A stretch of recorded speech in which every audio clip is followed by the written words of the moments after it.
Srikakulam Sherlock Holmes trailer. Pulidandi Mary May 22వ తారీఖున 12-1 మధ్య హత్యకు గురైంది అనే డైలాగ్తో మొదలవుతుంది Srikakulam Sherlock Holmes cinema trailer. Vennela Kishore title రోల్లో నటించిన క్రైమ్ థ్రిల్లర్ ఫిల్మ్ ఇది. రవితేజ, మహాదాస్యం, అనన్య నాగల్ల జంటగా నటించిన ఈ సినిమాలో సియా గౌతమ్ పోలీస్ కానిస్టేబుల్గా నటించారు.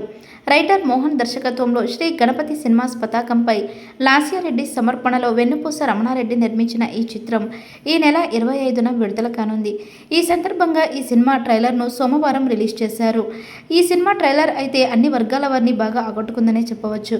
ఇక 3 నెలల మధ్యలో 3 చావులు, ఇంకెన్ని చావులు చూడాలయ్యా ఈ బీచ్లో.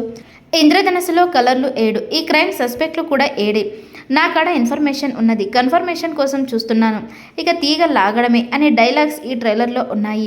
శ్రీకాకుళం షెర్లాక్ హోమ్స్ టైటిల్కు వెన్నెల కిషోర్ జీవం పోశారు. షెర్లాక్ ప్రవర్తనలో హ్యూమర్ ఉన్నప్పటికీ కేసును పరిష్కరించడంలో అతని తెలివితేటలు ఆడియన్స్ని ఆకట్టుకునేలా ఉంటాయి.